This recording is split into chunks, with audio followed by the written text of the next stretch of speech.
నమస్తే, నా పేరు కిరణ్ కుమార్, సనాతన ధర్మ పరిరక్షణ సమితి అధ్యక్షుడిని.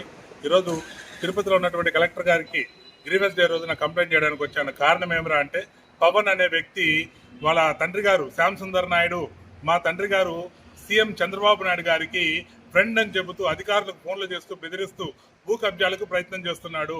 ఇతను ఆల్రెడీ 253 సర్వే నెంబర్లో మఠం భూమి ఏదైతే ఉందో ఆ మఠం భూమిని కబ్జా చేసుకొని ఉన్నాడు. ఆ మఠం భూమి కొనుక్కున్నాడు, నాకు రిజిస్ట్రేషన్ అయిందని అని చెబుతూ అధికారులు బెదిరిస్తూ ఆ మఠం భూమికి ఆనుకొని ఉన్నటువంటి ప్రభుత్వ భూమి అది ఏదో కాదు, మన తిరుపతి అర్బన్ మరియు రెవెన్యూ ఏదైతే భూములను చూస్తూ ఉంటారో డిపార్ట్మెంటు, ఆ డిపార్ట్మెంట్ ఎంఆర్ఓ ఆఫీసులు ఏవైతే ఉన్నాయో దాన్ని ఆనుకొని ఉన్నటువంటి ప్రభుత్వ భూమి, ఆ భూమిలో ఉన్నటువంటి ఈ రెవెన్యూ వాళ్ళంతా కలిసి కట్టినటువంటి ఒక గుడి, వెంకటేశ్వర స్వామి గుడి ఏదైతే ఉందో ఆ గుడిని కూడా, ఆ ప్రభుత్వ స్థలాన్ని కూడా కబ్జా చేసుకోవాలనే ఒక దుర్బుద్ధితో ఎన్ఆర్ఐ ఇతను ఎప్పుడు వస్తాడో తెలియదు, ఎప్పుడు పోతాడో తెలియదు, ఫోన్లలోనే బెదిరిస్తూ ఉంటాడు.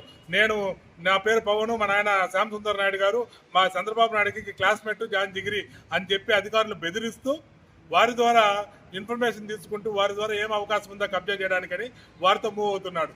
దయచేసి నేను అధికారులు కూడా వేడుకుంటున్నా, అయ్యా ఎవరైనా మేము చంద్రబాబు నాయుడుకి బంధువులను, చంద్రబాబు నాయుడు గారికి క్లాస్మేట్స్ అనో ఎవరైనా మాట్లాడితే డైరెక్ట్గా మీరు చంద్రబాబు నాయుడు గారికి ఈ విషయాన్ని తెలియజెప్పండి. ఎందుకంటే బాబు గారు ఎప్పుడు కూడా ఇలాంటి విషయాలకు చాలా వ్యతిరేకం. అందులో శ్రీ వెంకటేశ్వర స్వామి అంటే కలియుగ దైవం, ఆయనకి ఎంతో ప్రాణం కూడా చంద్రబాబు నాయుడు గారికి. అలాంటి చంద్రబాబు నాయుడు గారు ఈ వెంకటేశ్వర స్వామి గుడికి సంబంధించిన స్థలాన్ని కబ్జా చేసుకునే దానికి అవకాశం ఇస్తాడా? ఒకసారి ప్రజలు ఆలోచించాలి, అధికారులు కూడా ఆలోచించాలి.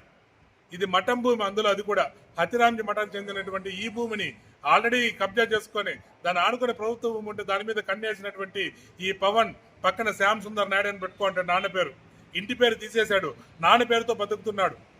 ఇతను తమిళనాడు వాళ్ళు సిద్ధాంతాన్ని పాటిస్తున్నాడు, ఆంధ్ర సిద్ధాంతాన్ని కూడా ఇతను పాటించడంలా. ఆంధ్ర వాళ్ళైతే ఇంటి పేరుతో పవన్ అని పెట్టుకుంటాడు, తండ్రి శ్యామ్ సుందర్ నాయుడు అని పెట్టుకుంటాడు. ఇతని పేరే పవన్ శ్యామ్ సుందర్ నాయుడు అని తమిళన్స్ పెట్టుకున్నాడు. ఇతను చంద్రబాబు నాయుడు గారి పేరు వాడుకొని ఇంకా ఎలాంటి కబ్జాలకు ఒడిగడుతున్నాడు తిరుపతిలో తెలియట్లేదు. దయచేసి మా దృష్టికి వచ్చింది, ఈ గుడికి సంబంధించినటువంటి కబ్జా కోసం ప్రయత్నం చేస్తున్నాడు, గుడిని చాలా ఇబ్బంది పెడుతున్నాడు కట్టనివ్వకుండా, ఆర్చి కూడా కట్టనివ్వకుండా అని. దయచేసి కలెక్టర్ గారు ఈ తిరుపతి, ఈ కలియుగ దైవం, ప్రత్యక్ష దైవం అనేటువంటి ఈ తిరుపతి పుణ్యక్షేత్రం, ప్రపంచ పుణ్యక్షేత్రం, ఈ పుణ్యక్షేత్రంలో ఆ వెంకటేశ్వర స్వామి గుడి యొక్క స్థలానికే రక్షణ లేకపోతే పరిస్థితి ఎలా ఉంటుంది? దయచేసి ఒకసారి ఆలోచించి గౌరవ కలెక్టర్ గారు ఆ గుడికి ఎటువంటి ఇబ్బంది లేకుండా, గుడి స్థలానికి ఏమాత్రం ఇబ్బంది లేకుండా చూడాలని, అలాగే ఆక్రమించినటువంటి ఆ మఠం భూమిని కూడా తీసి హతిరాంజీ మఠానికి అప్పచెప్పాలని మిమ్మల్ని మేమంతా ప్రాధాయపడడానికి ఇక్కడ విచ్చేస్తున్నాం.